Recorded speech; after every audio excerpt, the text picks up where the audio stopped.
Hello, I'm here in Roxburghshire at the house of Mick Skelly, and in his very fine collection is this rather nice Khopesh. In fact, not just any Khopesh, oh no, because this is the one that was found in King Tutankhamun's tomb. Yes, King Tut himself possibly had something like this, and maybe I'm now cursed.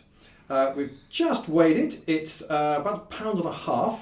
It's got a pretty thick, solid stem to it. This is not going to break easily. This is a strong thing.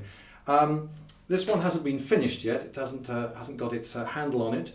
Mick reckons that as well as a couple of slats of wood there, it would perhaps have been bound with linen, which the Egyptians produced in quite large quantities, but I'm sure leather would have done the job as well. And this is quite definitely a fine chopping weapon. It's pretty handy. I've been handling it, and I think that if I were to use it for chopping something other than people, chopping some small trees down perhaps, I might put my hand on this bit here and use it double-handed, but that's not the way I would use it in battle.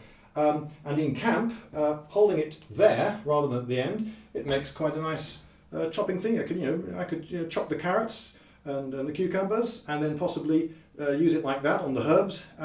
That would work. So when you're in camp, and remember, most of the time when you're a soldier, you're not actually trying to kill people, you're just trying to stay alive and feed yourself and so forth. It's a pretty handy all-round tool. It used to be thought that these were sickle-like things for harvesting, but it's now pretty much understood that they're battle weapons. They would have worked. And we do have images of people holding things like this and battling it out with each other.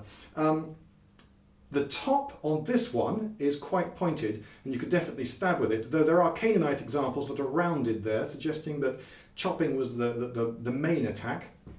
Whether this part of the blade here was sharpened, we're not sure. I've been talking to Mick about it. It's a possibility, but you could certainly deliver a quite nasty backhanded flick to someone, and even if you got his shield up in the way, notice because of the curve of it, you've got another couple of inches around, and if you were to thrust your hand as well at the same time, you could perhaps get round behind someone's shield and give them a nasty backhanded hit.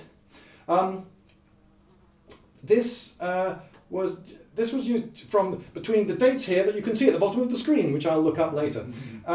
And it's definitely associated with the Egyptians, though it was used elsewhere in the Middle East. The Greek word kopis is very similar to Khopesh, and I do wonder whether the two weapons are related, because they are sort of similar, although these went out of use long before the kopis came in, so I'm prepared to believe that it's just a coincidence. Whether you would put one finger onto the ricasso there or not, both techniques work. Yes, to be honest, I think personal preference there. So there you go, the Khopesh.